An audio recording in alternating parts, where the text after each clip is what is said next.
ఇప్పుడే country delight యాప్ని download చేసుకోండి. Download the country delight app now.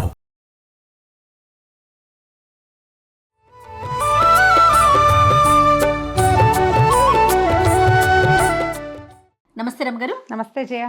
రమగారు, మనం దసరా నవరాత్రులు స్పెషల్ నైవేద్యాలు చేస్తూ ఉన్నాము. ఇప్పుడు ఏం చూపిస్తున్నాము? గోధుమ రవ్వతోటి పాయసం చేద్దాం. ఓకే. మనం కేసరి బాత్ చేసుకుంటాం కదా, రవ కేసర్లు 3-4 సార్లు చేసాం, వీడియోలు ఉన్నాయి. గోధుమ రవ్వతోటి కూడా పాలు పోసి చేయొచ్చు, పాలు పోయకుండాను చేయొచ్చు. 2 రకాల వెరైటీలు ఉన్నాయి. ఒకటి చెప్తాను, రెండోది చేసి చూపిస్తాను. ఓకే. ముందో మూకుడు తీసుకోండి. ఒకసారి ప్రాసెస్ చెప్పరా రమగారు? గోధుమ రవ్వ బరగ్గా ఉన్న రవ్వ తీసుకోండి. చూడు కనిపిస్తుంది కదా. అవునండి, అవును. ఇది కొంచెం బాగుంటుంది, చక్కగా విరిబడి ఒక్కొక్క గ్రెయిన్ అంటే ఏమనాలి, హిందీలో అయితే దానా దానా అంటాం. ఈ రవ్వలో ఉన్న ప్రతి పలుకు బాగా చక్కగా ఉడికి అందంగా కనపడుతుంది. గోధుమ రవ్వ ఏ కప్పుతో తీసుకుంటామో ఆ కప్పుతో 2 కప్పుల పాలు, 1 కప్పున్నర పంచదార, ఓకే, తర్వాత కాసిన ఏలక్కాయలు, జీడిపప్పు, కిస్మిస్. ఇంత దీనికి మనం పాలు పోస్తాం కాబట్టి నెయ్యి తక్కువ. ఒకవేళ మీరు పాలు పోయారు అనుకోండి, అప్పుడు కప్పుకి కనీసం 1/2 కప్పు నెయ్యి కావాలి. ఓకే, కొంచెం నెయ్యి సరిపోతుంది. నెయ్యి వేసి ముందు గోధుమ రవ్వని బాగా దోరగా చక్కగా వేగనివ్వండి. గుమ్మగుమ్మలాడేలాగా రవ్వలో తెలుపు వచ్చేసేయాలి. ఈ రంగు పోయి తెల్ల రంగుకి రావాలన్నమాట. నిదానంగా వేయించండి. పాలు కొంచెం కాగబెట్టుకోండి పక్కన. ఆ వేడి వేడి పాలు కాస్త నీళ్లు కూడా పోసుకోవచ్చు. ఎలా అంటే ఇప్పుడు మనం దీనికి కనీసం 1కి 4 నీళ్లు పడతాయి.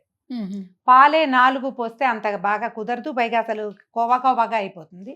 అందుకని 2 గ్లాసులు నీళ్లు, 2 గ్లాసులు పాలు. ముందు నీళ్లు పెట్టుకోవటం పక్కన. ఈ రవ్వ వేగగానే ఆ వేడి నీళ్ళు పోసుకోవటం. ఆ వేడి నీళ్ళల్లో ఉడుకుతుండగానే పాలు ఒకసారి హైలో కొంచెం కాగనివ్వండి. మరి పచ్చిపాలు అయితే అంత బాగుండదు, ఏమిటో ఒక సాటిస్ఫాక్షన్ ఉండదు అనమాట.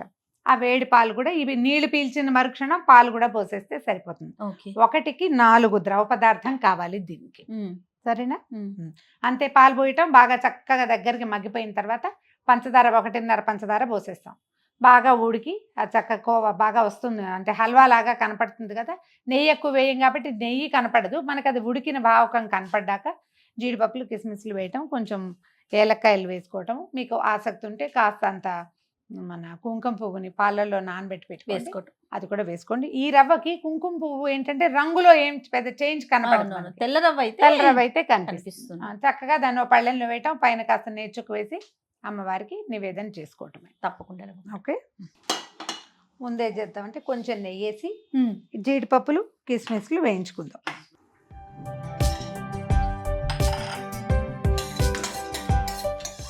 జీడిపప్పులు, కిస్మిస్లు వేయించి తీసుకోండి. జీడిపప్పులు వేయించి పక్కన పెట్టుకున్నాం కదా. ఇదే నెయ్యి మనం వేసేది మొత్తానికి. ఇంకా మళ్ళీ నివేదన అప్పుడు 1 డ్రాప్ వేసుకోవటమే. గోధుమ రవ్వలో రాయి రప్ప ఇవాళ రేపు ఉండట్లేదులే. ఉండట్లేదండి. ఈ కప్పుతో 2 కప్పులు నీళ్లు పోసి ఆ గిన్నె స్టవ్ మీద పెట్టేసి, ఈ రవ్వ మరీ ముతగ్గా ఉందనిపిస్తే 5వ గ్లాసు పాలు కూడా పోసుకోవచ్చు. ఏం అనుమానం ఏం లేదంటే 5వ గ్లాసు వాటర్ అంటే 3 గ్లాసుల పాలు, 2 గ్లాసుల నీళ్లు, లేదా 3 గ్లాసుల నీళ్లు, 2 గ్లాసుల పాలు. మన దగ్గర పాల అవైలబిలిటీని బట్టి అనమాట. నిదానంగా సన్నటి మంట మీద దోరగా వేయించండి. ఇది ఏంటంటే పొయ్యి హైలో పెడితే అడుగు మాడిపోయి నల్లగా తెల్లగా 3 రంగుల్లోనూ కనపడుతుంది. అలా ఉండకూడదు, ఈవెన్గా వేగాలి. చక్కగా నిదానంగా సన్న మంట మీద కనుక వేయిస్తే గరిట మాత్రం వదలకూడదు. రమ్మగారు వేగిందా? చూడు, రవ్వ మీకు తెల్లగా కనపడుతోందా? వాసన వస్తోంది గుమగుమలాడుతూ. అవునండి. రవ్వ తేలికి పడ్డట్టు తెలుస్తోంది. ఇందాకటి బ్రౌన్ కలర్ ఏది అంత తెల్లగా పడింది కదా. వేగితేనే ఇది బాగా కుదురుతుంది. స్టవ్ ఆపేసి ఆ నీళ్ళు కొద్దిగా పోసేద్దాం. ఇందులో ఆ స్పూన్ తీసి, ఇందులో స్పూన్ ఎందుకు ఉందని డౌట్ వస్తుంది. తొందరగా కాగటానికి ఇందులో ఏదైనా స్పూనో చిన్న కటోరియో పడేస్తే నీళ్లు స్పీడ్గా కాగిపోతాయి.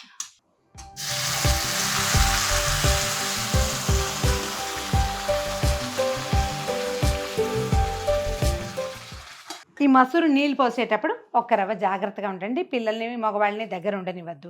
మీరు కూడా 1 అడుగు వెనకుండి చేయండి.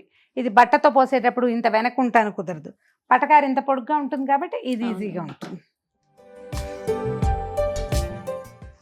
ఇంకోటి ఏం చేద్దామంటే, ఈ గిన్నెలో ఇందాక పాలు పక్కన పెట్టుకున్నాగా, ఆ పాలని వేడి చేసేసుకోండి. 4 పాలు 1 నీళ్లు కూడా వేసుకోవచ్చు. మన దగ్గర ఉన్న పాలు ఉన్న ఉపస్థితిని బట్టి చేసుకోవటం అన్నమాట. గోధుమ రవ్వ తనకి కనీసం 8 రెట్ల నీళ్ళని తీసుకోగలుగుతుంది ప్రతి గింజ. అబ్బా. అంతకంతకే చిక్కబడిపోతుంది చూడు. పాలు పోసినప్పుడు కొంచెం పలచగానే ఉంటుంది, ఎందుకంటే మనం ఇది పాయసమే కదా చేయబోతున్నాము. మనం పోసిన చిన్న గ్లాస్ ఎంత అయిందో చూడు. అవునండి. అయిందా? ఇప్పుడు ఏంటి దీన్ని నింపుతాం మనం.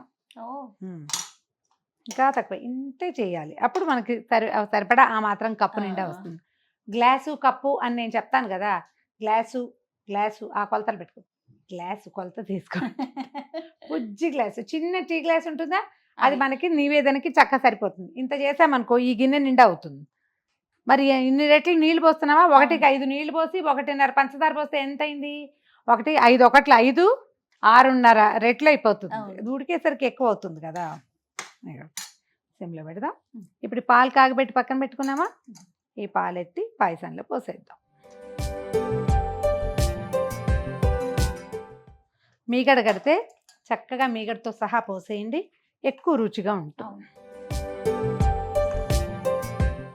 కొంచెం ఇది కొత్తలాడి చుట్టుపక్కల పడుతుంది కాబట్టి కాస్త వెనక్కుండండి. స్టవ్ కొంచెం సిమ్లో పెట్టండి. 3 లాగేసిన రవ్వ ఈ 2 కూడా దగ్గరికి లాక్కుంటుంది. హల్వా కంటే కొంచెం వదులుగా ఉంటుంది. మొత్తం మనం పోసిన పాలు నీళ్లు సమస్తం వెళ్ళిపోయినాయి లోపలికి. ఈ రవ్వకి మనం పాలు కూడా పోసాం కాబట్టి ఎక్కువ వేసుకోవాల్సి వస్తాం మనం. ఇక పంచదార వేస్తాను. 1కి 1.5, ఒక రవ్వకి 1.5 గ్లాస్ వేసామన్నమాట. ఒక 5 నిమిషాల్లో మొత్తం వచ్చేస్తుంది ఇది. మీరు బెల్లం కూడా వేసుకోవచ్చు. బెల్లం వేసుకునేటట్టయితే పాలు వద్దు, బాగా మరి కాస్త నెయ్యి వేసి బాగా వేయించి ఇంకా కాస్త వేయాలి. ఇప్పుడు ఒక 1/2 కప్పే కదా వేసాం, 1.5 కప్పు కనీసం నెయ్యి వేసి వేయించి బెల్లం కలిపితే కనుక అది కూడా చాలా బాగా వస్తుంది. కలర్ మారుతుంది, బ్రౌన్ గా వస్తుంది. ఇది తెల్లగా ఉంది కదా. బెల్లం సిద్ధాంతం ఉంటే అలా చేసుకోవచ్చు.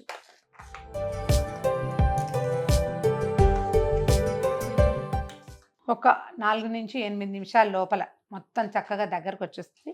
ఈ బుడగలు వస్తున్నాయి చూడు. మనం ఇంత నెయ్యి వేసినా కూడా నెయ్యి వదిలిపెడుతుంది ఇది. ఈ బుడగలు రావటం వచ్చి అంచులు వదిలేసాక దీన్ని ఆపేసేయచ్చు మనం. ఒకవేళ రవ కేసరి చేయాలనుకుంటే మన ఛానల్లో 3 రకాల రవ కేసర్లు ఉన్నాయి. ఏది కుదిరితే అది చూసుకుని పెట్టుకోండి. దగ్గర పడిపోయింది చూడు మన పాయసం. చూడు అడుగు అంటుతానంటుంది. ఈ తెర వస్తే చాలు. ఇప్పుడు ఇలా తీస్తుండగా చూడు ఖాళీ వస్తుంది చూసావా, అడుగును అంటుకోకుండా కనపడుతుంది అంతే. అది వస్తే చక్కగా వచ్చేసినట్టే. వేయించి పెట్టుకున్న జీడిపప్పులు, కిస్మిస్లు, బాదం పప్పులు వేసుకోదలిస్తే అవి కూడా 1 గంట నానబెడితే బాదం పప్పులు పైన ఉన్న తోలు ఊడొచ్చేస్తుంది. కొద్దిగా సన్నగా చాకుతోటి గీట్లు పెట్టి కనుక ముక్కలు తరిగేస్తే నేతిలో వేయించి వేస్తే ఎక్కువ రుచిగా ఉంటుంది, బాగుంటుంది. ఓకే అయిపోయింది చెయ్య. కొద్దిగా ఒక బౌల్లో పెట్టుకుని పైన కొంచెం నెయ్యి వేసి అమ్మవారికి నివేదన చేసేసుకోవటమే.